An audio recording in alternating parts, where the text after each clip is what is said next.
जिवंत देव, जो पवित्र प्रभू येशू ख्रिस्त याच्या नावाला धन्यवाद देतो. करिंथकरास पहिले पत्र्याचा 10वा अध्याय 14व्या वचनापासून मी आपल्यासाठी वाचतो. मूर्तीपूजेचा त्याग. म्हणून माझ्या प्रिय बंधूंनो, तुम्ही मूर्तीपूजेपासून दूर पळा. तुम्हा सुज्ञ समजून मी तुम्हाबरोबर बोललो. मी काय म्हणतो याचा तुम्हीच निर्णय करा. जो आशीर्वादाचा प्याला आपण आशीर्वादित करतो तो ख्रिस्ताच्या रक्ताने सहभागितेचा प्याला आहे की नाही? जी भाकर आपण मोडतो ती ख्रिस्ताच्या शरीराच्या सहभागितेची भाकर आहे की नाही? आपण पुष्कळ जण असून एक भाकर एक शरीर असे आहोत, कारण आपण सर्व त्या एका भाकरीचे भागीदार आहोत. जे जात्याच इस्रायल त्यांच्याकडे पहा. यज्ञ भक्षण करणारे वेदीचे भागीदार नाही काय?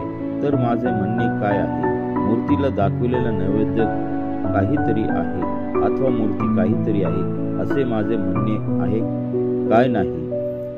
तर असे आहे की परराष्ट्रीय जे यज्ञ करीतात ते देवाला नव्हे तर भूतांना करीतात, आणि तुम्ही भूतांचे सहभागी व्हावे अशी माझी इच्छा नाही.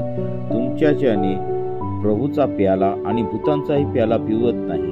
प्रभूच्या मेजावरचे व भूतांच्या मेजावरचे तुमच्याच्याने खावत नाही. आपण प्रभूला ईर्ष्येस पेटवतो काय? आपण त्याच्यापेक्षा अधिक शक्तिमान आहो काय? वाचलेले वचन देव आशीर्वादित करो.